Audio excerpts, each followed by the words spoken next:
Hello, everyone, and welcome to Marketing Roundtable, a BrainDo podcast. I'm Tatiana Knie-Smith, and I work in design. I'm Rachel Rhodes, and I work in organic social media, and today our focus is on project management and client and customer relations with Jason. Introduce yourself. Tell the people who you are. Hello, I'm Jason Netterveld, project manager for BrainDo, that's it, really. Okay, that's more of your background.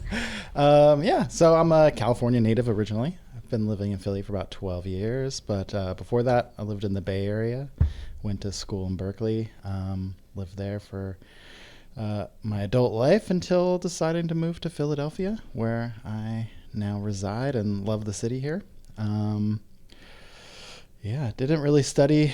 I studied humanities pretty much in undergrad, but and I worked towards the end of college, started working in the restaurant industry. When I moved to Philadelphia, I'd always been interested in technology and small businesses.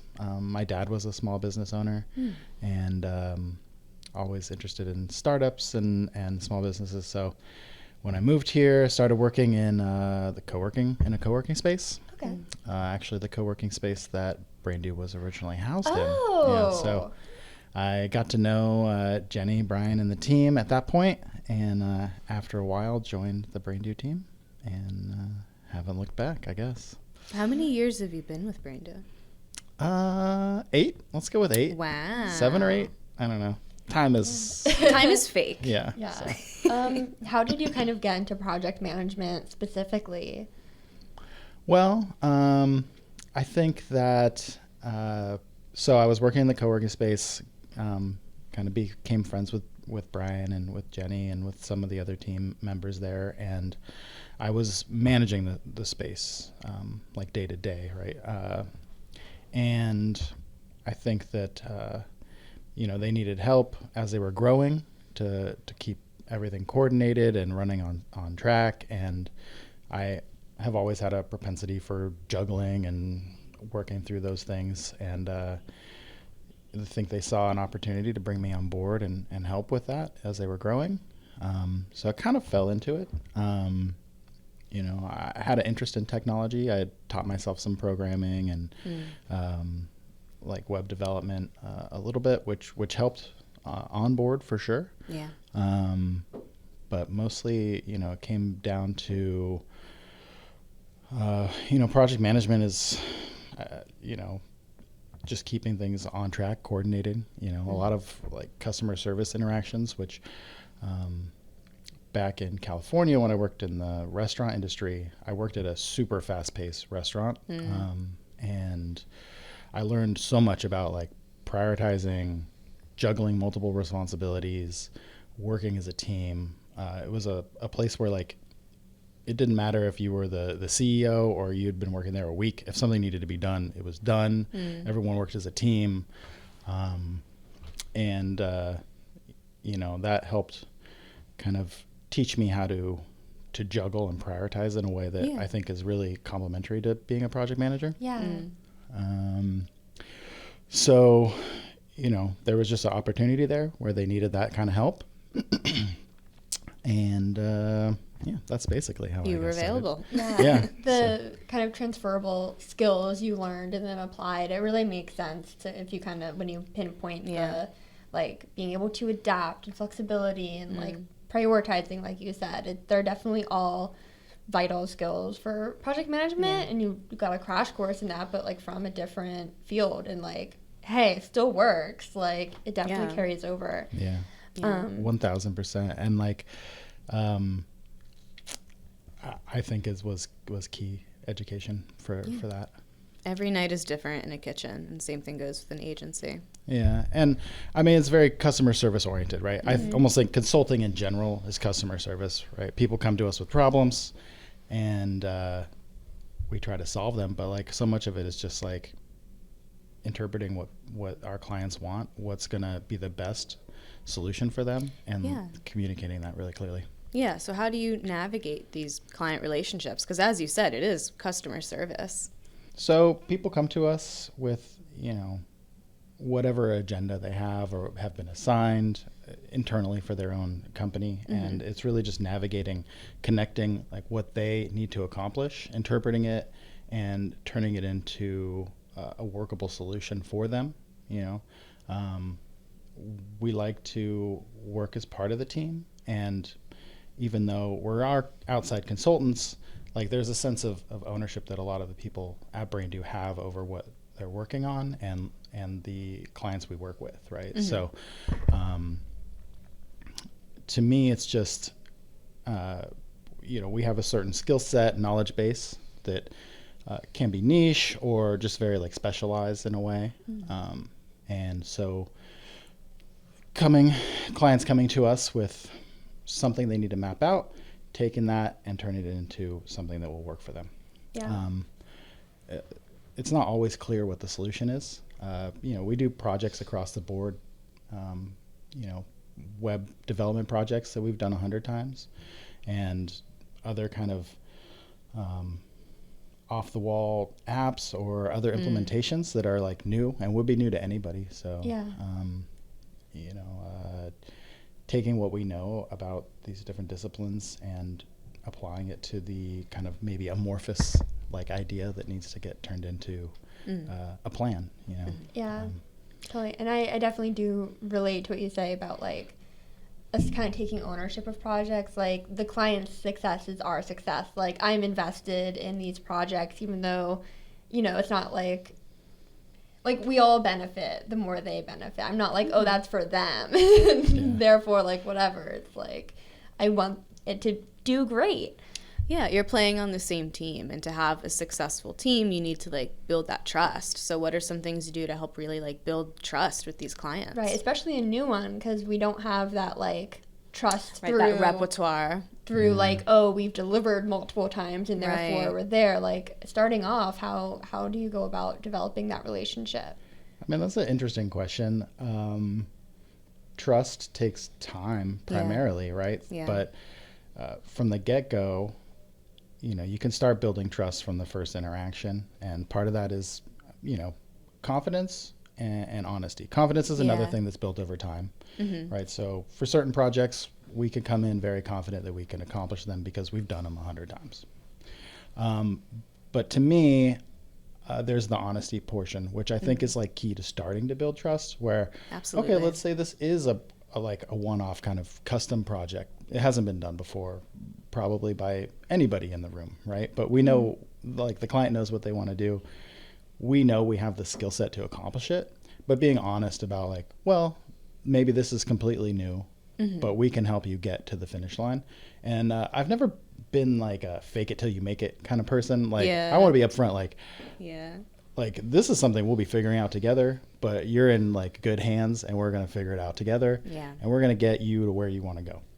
That's huge. I feel like we're in this era of like hyper transparency, and people want that. They want you to be honest and upfront with them. Yeah. I just like, definitely there's something to be said for, the fake it till you make it approach. And it has its place, but I just I don't love to do that personally. I prefer to be upfront and just, a fall from that angle is a pretty hard fall to take. Totally. Right. And there's definitely like a difference between like imposter syndrome and fake it till you make it. Just being honest and on the same page is always like, I also agree. It's like the best place to be. And on top of, that kind of, we started off asking about that initial relationship developing trust. How do you then kind of like maintain that over time and maybe grow your working relationship, whether it be across departments, things like that? Are there any kind of values you hold key to maintaining and growing that relationship? The same keys really, but obviously like, so we said trust is built over time, right? Someone comes to us with, a request 1, 2, and 3, and we deliver and we do a good job and we help them, succeed and bring it back to, their stakeholders or their boss or their customers, and they succeed and we deliver a good product, just continuing to do so over time, like there's, I think one project we have where, we manage it via a ticketing board, and when someone new comes on with the client, the first couple of times they put it up a ticket, they're like, okay, like what kind of turnaround do you need? Like this and that. And, we answer. And then after like the first 5 tickets that come through, they realize that, oh, this is going to be like worked on immediately and turned around like quickly. And that kind of builds that trust where like, well, we don't really need to like worry about all that. If we put it up as a ticket, BrainDo's going to jump on it, handle it, complete it quickly and correctly, and we'll be good to go. Yeah, just delivering on promises and expectations over time. Yeah.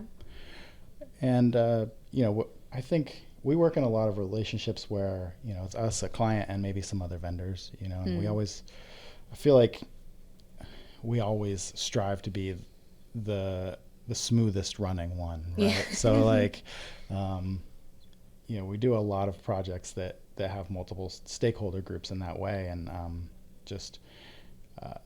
really pride ourselves on, in most of those relationships, end up being the person the client comes to with the questions that they're not sure about the entire project, right? So we'll help them navigate all the different relationships and get to that end product, which a lot of times, everyone wants to get things done quickly and on a certain timeline. So just making that happen, and then that builds that kind of trust. When you do hit like a block or a detour, how do you approach the client with that conversation? I mean, it's never a great conversation to have, right? But things do come up. I think for clients that we've worked with for a while, I think they know that, we'll go above and beyond to try to like stick to our deadlines or our budgets and try to make that happen. But I think in cases where something does need to shift, definitely coming and being upfront about it and talking through and finding a solution that works, whether it's like shifting priorities to make sure that the most important aspects are still completed on time, or just working together to figure out what the new plan would be. Yeah, there's definitely a need to be agile, both like on our end for us and the clients. Like if something changes, that does happen. And connecting what you said to like kind of aligning on expectations and what is the biggest priority when you're like kicking off a project with a client. Like what do you kind of talk about and align with in order to start building that project and timeline and stuff? Yeah. I mean, every project is different in a lot of ways. At least for BrainDo, right? We do some projects we're iterating on, and you can follow a playbook, for like a web development project, right? You want to identify, let's say it's just a development phase, like, the designs, the content, what's the timing going to be for that to come in? Trying to just work through and establish as many of the details as necessary and that are going to come into play. There's a lot of different facets, from like other tools that will be on the site to, analytics tools as well, identifying what kind of timing the client is hoping to hit, working through and just making sure that in relation to the estimate that will be needed, like, if you want something live in a week, but it's going to take 200 hours of time to work through, like that might not be feasible, right? Right. So, the first order of business definitely is just assessing what their time frame looks like, finding one that is going to work and be realistic, and then, just kind of stakeholder interview type things where we identify where we think the different pitfalls are and try to solve for them in advance. So I imagine a lot of your day is spent translating between client and our teams, what needs to be done. So how do you also kind of organize our teams internally to make sure, like devs, whoever, are like hitting these goals, staying on these timelines? Yeah, I mean, all of our staff at the company is super diligent and hardworking. So honestly, from my side of things, I don't usually have to spend too much time worrying on that part, but definitely the translation from kind of possibly amorphous request to like something that's a little bit more concrete definitely is, I think, a skill that I've had to develop over time, and is definitely, I think, part of the value add that I bring. So a lot of my time definitely is, intaking a request, communicating with the subject matter expert to identify what's lacking. Right, yeah. And then getting it going. I mean, we utilize various ticketing systems, which really help keep things organized in general. So just taking from, random information and turning it into something a little bit more concrete. And then from there, it's really just like making things as simple as possible on both sides, right? That's 80% of my job is make it easy for our clients to send stuff to us, make it easy for our subject matter expert to make it happen, and just communicating back and forth. Yeah. In addition to like the kind of timeline conversation with a client, I believe kind of budget and KPIs are something you would need to like align on. Can you tell us a little bit more about how you navigate that, or how we navigate that as a company? KPIs are something that, definitely come in for a lot of certain kinds of projects, right? Like analytics projects and such always have to identify like what are our key goals, what are we trying to answer, right? Make sure that what we're putting in place would answer those questions. So those kind of projects, and then also I feel like KPIs come into play a lot in design projects, right? Not as much for other like development projects. Ideally those are ironed out before then, for the most part. But for design, right, people come in, you want a new site or a new app, a new campaign, anything like that, and definitely ironing out and making sure you understand what the key like metric, goal, just agenda that the app is trying to communicate and accomplish. So definitely, that comes down to like usually some form of stakeholder interviews and How often do you come across like a client or a vendor comes to you and they want to track like a certain number or like a specific KPI, and then like our subject matter experts are like, that's great, but actually we should be focusing more on this other number? Like, is that like a difficult conversation to be like, hey, maybe we need to shift what we're actually tracking or looking at? It's not usually a difficult conversation. I mean, we work with, at least for, my case, a lot of the clients that I work with, we've been working with for a number of years. They generally trust our judgment on things. Yeah. So, and part of our role, right, is, you're interested in measuring success of something, right? And you need to report on it to somebody. So, coming to us and saying like, why are users leaving our site without making a purchase, something like that. And maybe there's an idea of how to look at that, but just from like a technical standpoint or a user experience like journey, like maybe that's not the most direct way to answer this question. And I think most of our clients really value the fact that instead of spending 2 weeks answering a question that doesn't matter, we instead tell them or that won't answer their question, right? We say like, that's one way to approach this. This is another way that maybe we can accomplish in the same amount of time, maybe less, and it will give you a more definitive answer. Yeah, I like that. That's one way to approach this, but it's kind of like yes and improv. It's like, it's so easy to just be like, no, we're going to do this instead. But something I like to watch is if I have something to like say to a client, whatever, the way that like a project manager might like finesse my language or my words when speaking to a client. And it's like, oh yeah, that is much more of like an open or positive way to approach a situation than like me just like bluntly writing out what needs to be done. I like the way that, you know, project managers kind of finesse the language around a bit. Yeah. Like you just did in live time. Well, you know, it kind of comes down to like, you know, everyone has things that they have to accomplish, right? And if, for the most part, you know, we want to work as part of the team, right? We've mentioned that a couple times. And like, sometimes that means taking like what people are looking for and just twisting the lens, like changing the focus a little bit in a way, you know.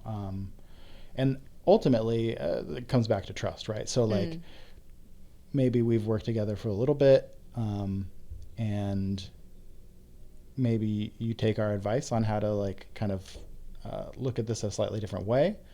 You get the answers you need. Everything, you know, goes great when you report to your stakeholders or show it to the rest of the team. And that helps build that trust too. So that next time, you know, you come to us, we can answer the same way. Yeah.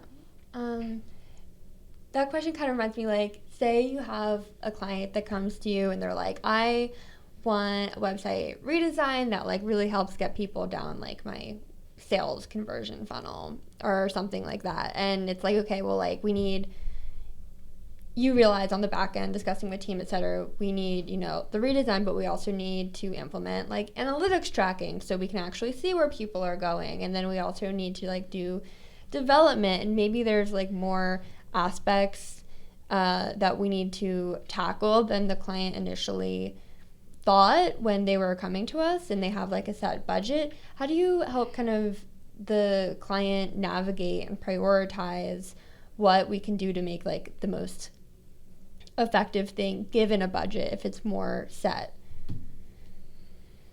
I mean, I guess the main way we can do that is to help look at the different items they want to include or that should be included and give the business case for them, right? So sometimes the budgets have some wiggle room where, okay, we're going to invest this much in the actual like design and development of the site, but there's a, you know, there, say analytics, for example, implementing at least some basic analytics is going to be key in analyzing and understanding the usage of your site and enable different, you know, paid media efforts, or just having a general understanding of what's working and what's not that will pay off in the long term. So maybe it justifies an increase of budget to add that, or you would say maybe we keep,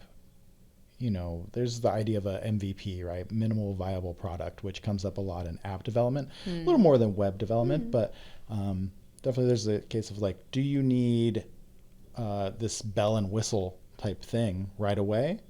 Or would it be better to launch with maybe a simplified version of that, but you also have a budget then to add in your analytics so you understand if 5 people are using this like simplified version of what you wanted to initially do, or is it 5,000 people are using it, which will then give you the business case on what to invest your funds in going forward to, right? So just kind of identifying what those different priorities are and what the business case is behind them and what the ROI is, right? So that helps determine where the budget should go.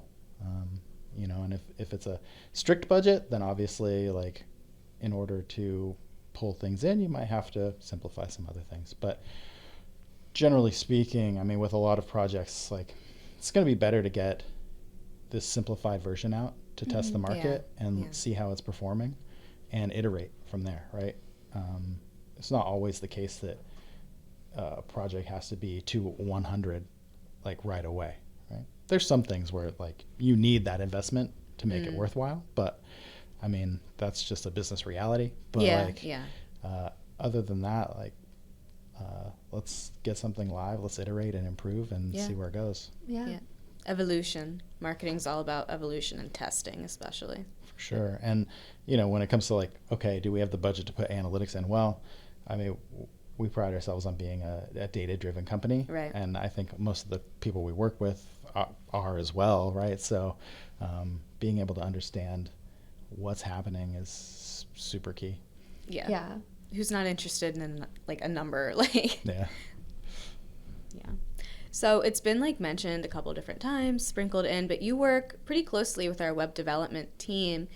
Do you think it's really important for project managers to have like a base understanding of the kind of team they work with? I think it helps a lot. Yeah. And it's something that, starting at BrainDo, I had some background knowledge in some different technical, like paths, programming, web development, stuff like that. I spent a lot of time when I was first employed with BrainDo educating myself on analytics and other aspects too. I think it is important to have an understanding of these things because a big chunk of my job is translating between different departments and the clients, right? So, and it really helps in terms of understanding the amount of effort different things take, understanding how much time people need to allocate to that. Definitely understanding of all these things plays a key role, but I think probably none more important than enabling communication. And even going back to trust, like you need to build and establish trust with a client. Same thing with someone internally on your team. Like they want to be able to trust that if you're going into a discussion, like scoping new hours or whatever, that you know how long it takes them to do certain projects. So you can have those conversations on their behalf and they trust that you're representing their time in the most effective way possible. Definitely. And for the most part, like I still rely on our subject matter experts for like detailed estimates and stuff because they're the experts, right? Yeah. But definitely that understanding of what needs to happen smooths things along a lot. Yeah. Do you have any like great anecdotes of a project management triumph you're particularly proud of? I mean, any particular ones?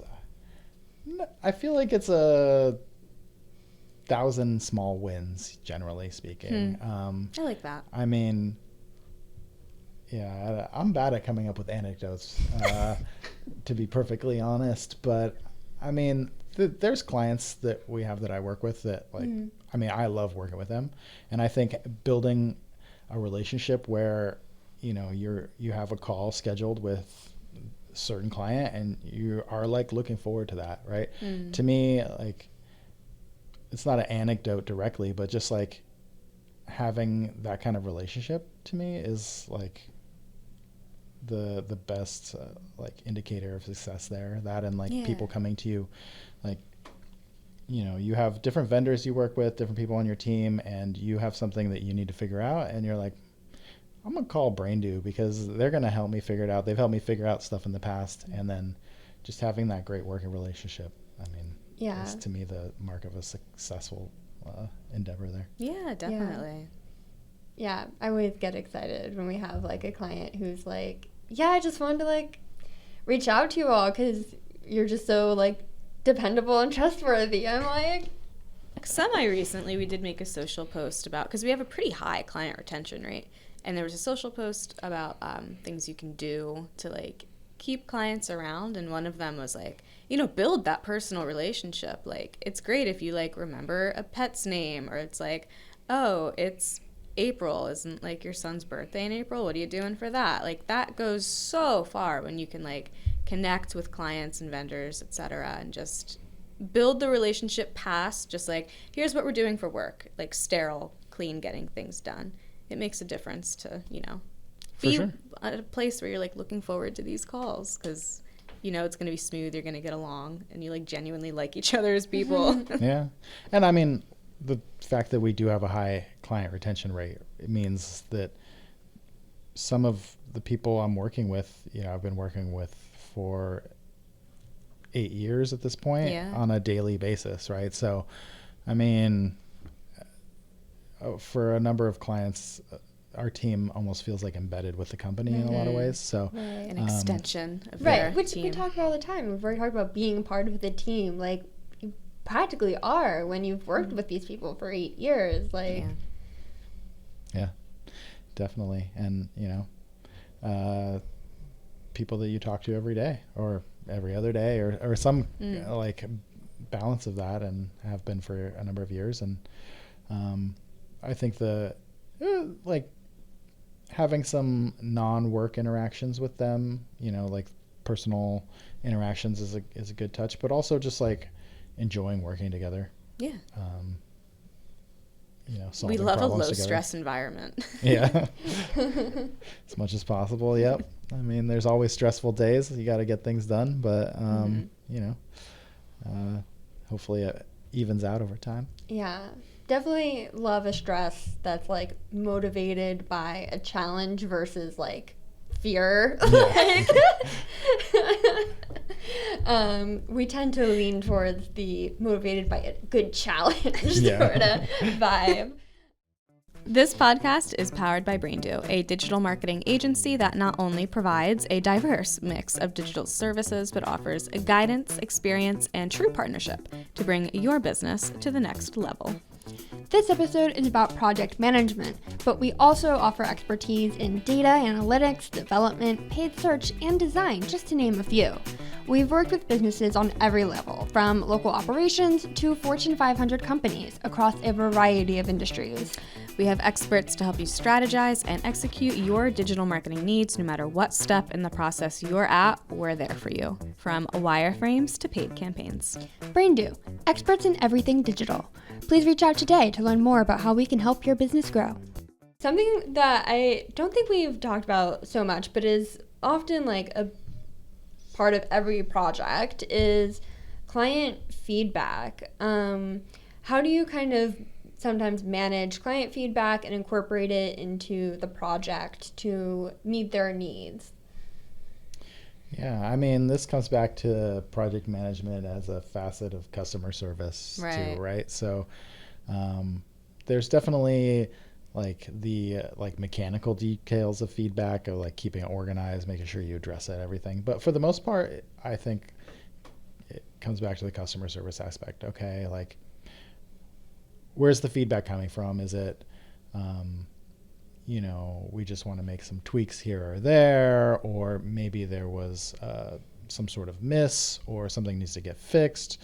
Just like making sure that, okay, first off, making sure that you understand, right? So again, with the trust, not just being like, yeah, okay, and then do something, right? But like, let's just make sure we're on the same page, and that we know exactly what to do here. Mm-hmm. and then doing it and coming back to them. And ultimately, like, this came up the other day where it's like talking about like, well, how many like rounds of feedback are okay in a project or something. But like ultimately, in my mind, it's as many rounds of feedback as it takes to make it so that the client is super happy with what they're getting. From the development side, we not joke, but we like talk about, we're developing a website, we want it to be pixel perfect. So like, as Tatiana designs it, so it shall be on the page, and just trying to make sure that like the vision, it becomes the reality. And I think that's the same in the design process. It's the same everywhere, right? It's like, we want to make this perfect. So if you're not happy, we're going to make it happen. Yeah. And talking like connecting to like multiple rounds of feedback, I think sometimes that can stem from maybe a client suggests a solution to an issue, but we actually haven't aligned on what the issue is. And maybe their solution, while a valid one, isn't actually the best solve for what the problem is. And like in a solution-based kind of environment, you want to be a solution-based person. You don't want to be the person always coming with problems, but sometimes it actually is. It's easy to like jump ahead, but sometimes it's actually like, oh, we need to like make sure we're aligned on identified on what is actually creating the disconnect here, and then together come up with how we tackle that. And I think we like do a good job of that here, and that ultimately helps reduce rounds of feedback, hopefully. I mean, I think it's in a lot of ways on the development side, sometimes it can be complex, right? Like you want to do something, this seems simple, but the reality of making that happen in some sort of programming language is difficult. But like, honestly, I think on the design side, like a lot of times people are like, well, I don't know what I want, but it's not this necessarily. And then trying to like take that conversation and turn it into like, pull it out of the air and make it into like something cohesive that does answer like what they want to do. Like that seems like a harder job, and one that I'm always amazed when the design team does make that happen. So it is challenging. I will admit that it is challenging. Kind of what you just touched on as well, with like sometimes a client having an idea and not necessarily knowing, because they're not experts in it, the complexity behind it. I feel like it would be a super huge challenge personally to like kind of mediate client expectations that might not be aligned with the like effort or budget. How do you handle that? Well, yeah, that's an interesting question too.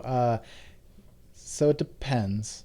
Obviously, so BrainDo, we are a full service marketing consulting firm, right? So if it's a project where we're designing and developing, which adds, a great amount of, adds a lot of synergy to the project. But if we're working through it on the design front, and we know that the client has a certain budget, or even if they don't have a certain budget, a lot of times we'll connect between design and development teams and say, okay, we're designing this kind of input or this here.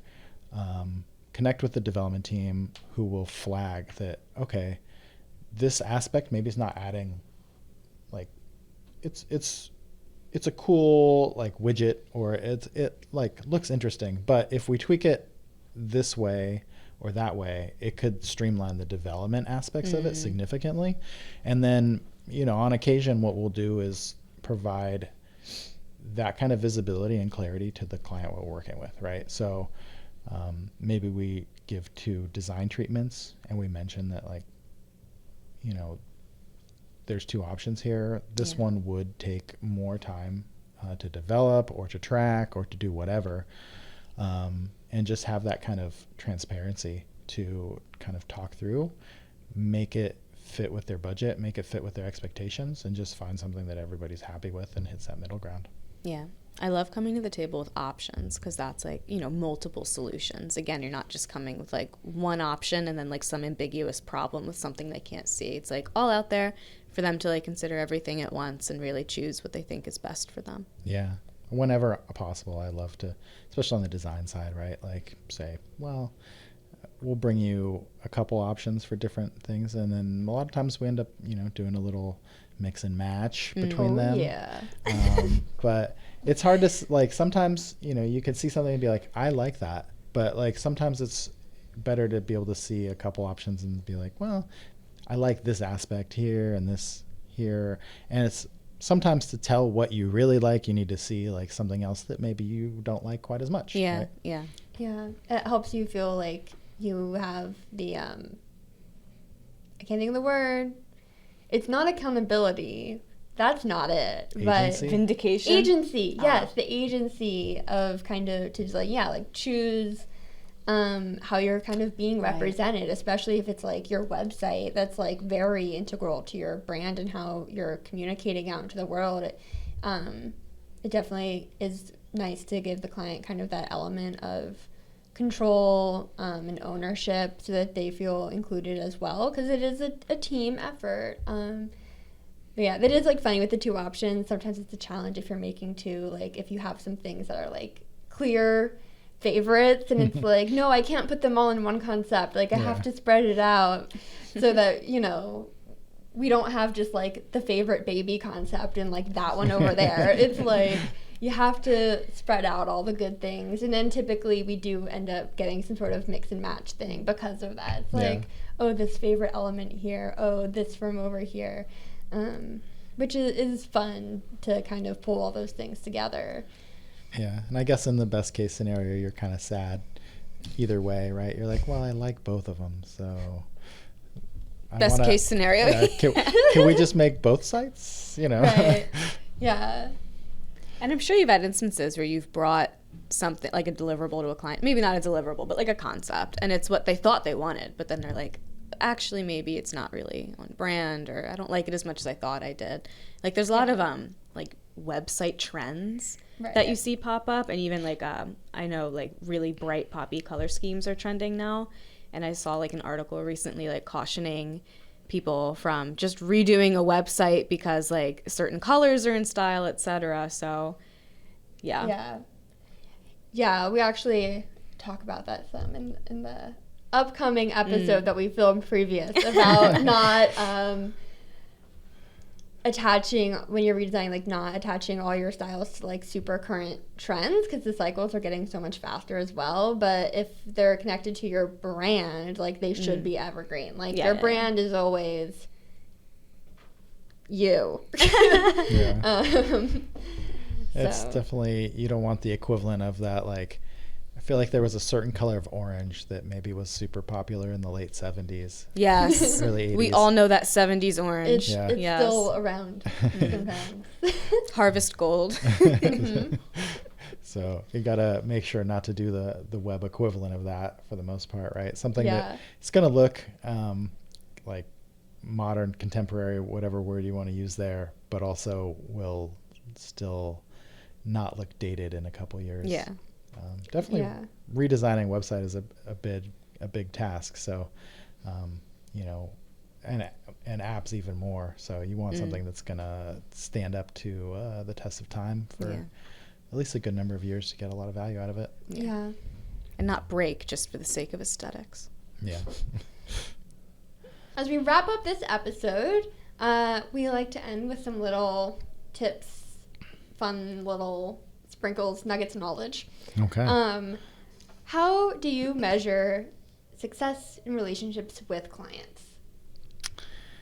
Yeah, I mean, to me, probably one of the main ways I would measure success is just the continued engagement with the client. I mean, you could look at it different ways, right? Like working with them on more projects, kind of expanding out what you're working with them on, but also just having them still be your client year after year is a lot of times a good marker of success. Definitely when they start coming to you for other kind of help, I think with some of our best relationships, we end up being the go-to resource for questions that they don't know how to answer, right? We want to accomplish A or B. We're not sure how to get there. You don't do this for us currently, but you have shown an aptitude for solving other problems we have. So we're coming to you with this too, or we're unhappy with some other aspect of our business and we need help with it. We come to you. So to me, like a client who is reaching out to you with those kind of tangential or completely unrelated aspects and you're kind of growing your relationship with them is a main marker of success. And just year after year working together.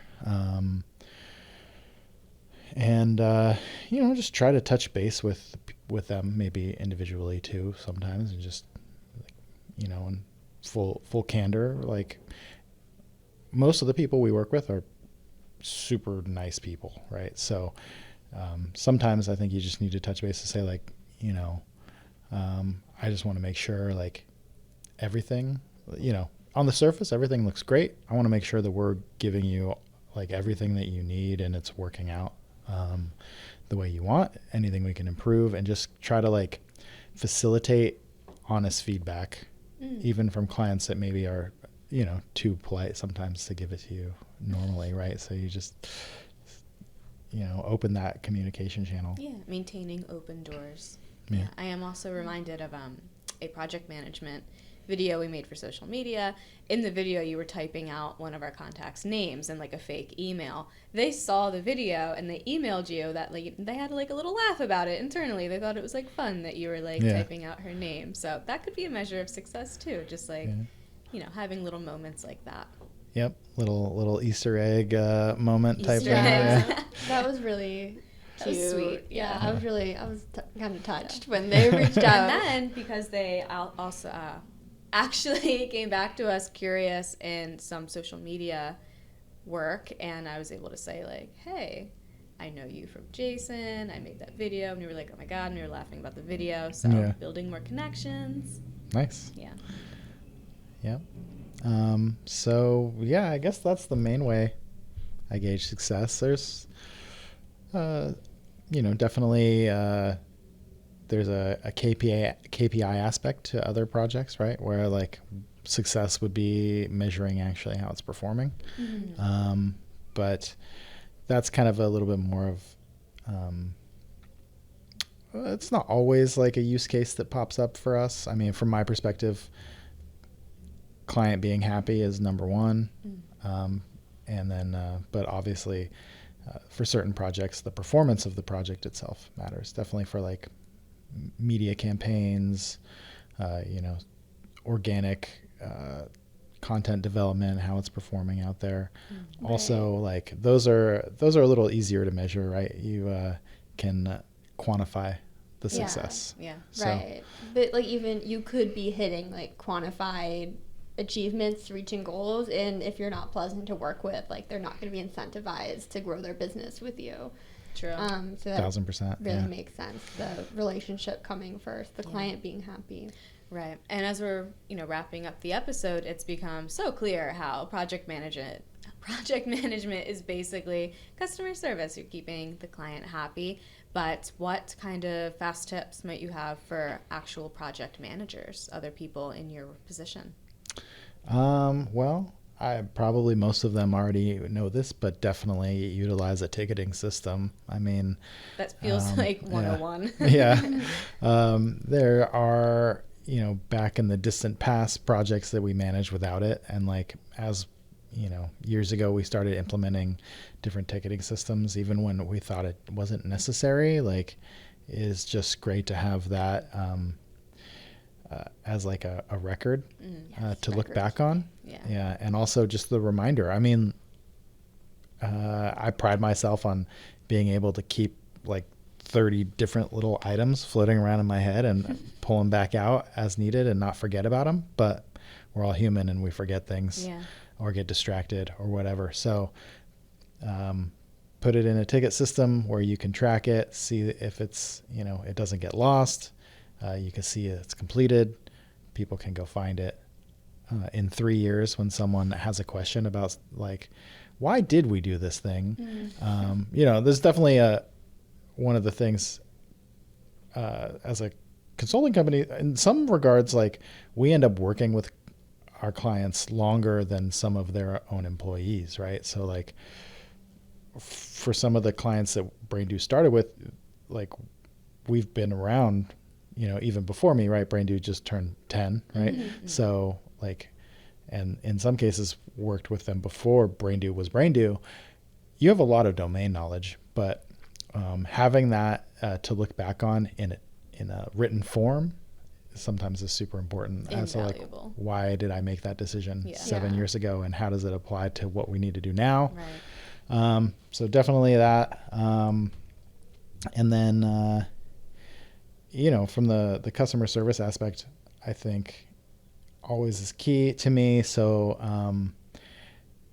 I personally, BrainDo's never been big on like upselling or anything like that, right? So you come to us, we're going to try to provide and figure out what it is that you need, work with you on a budget.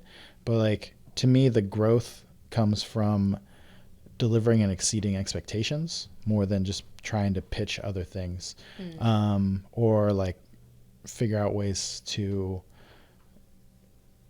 you come asking for something that will take us 1,000 hours, but doesn't make a lot of sense. If we talk to you, work out what is a better solution ultimately for the client, for you as the client, that is going to drive results. Mm-hmm. Maybe, okay, so we could have done the 1,000-hour version and gotten paid more, but we did the 500-hour version and it worked better. Then for the next iteration, the next project that comes along, I mean, one that helps build trust, where you're like, we're not trying to just like charge you more money. Right. We're going to provide realistic feedback and direction on what's going to like help more. Yeah. And then probably in the long run, since we're going to keep working together, it's not like we missed out on, you know, we could have built more for that project.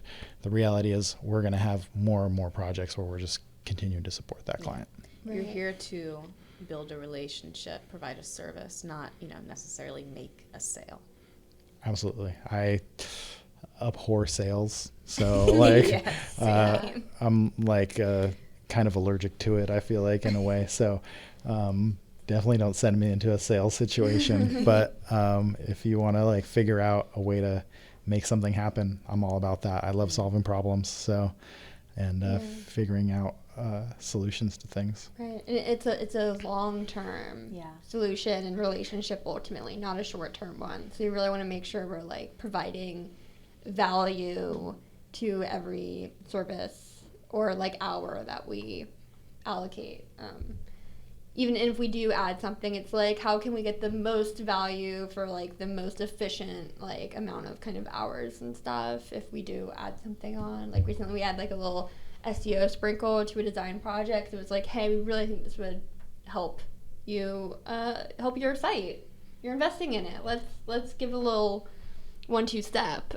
Is that a good comparison? I don't know. Is that a sports thing? I do think you just punched your mic, but yeah, I don't think I touched it. It was moving. Oh. Yeah. I didn't feel it. 1-2 step.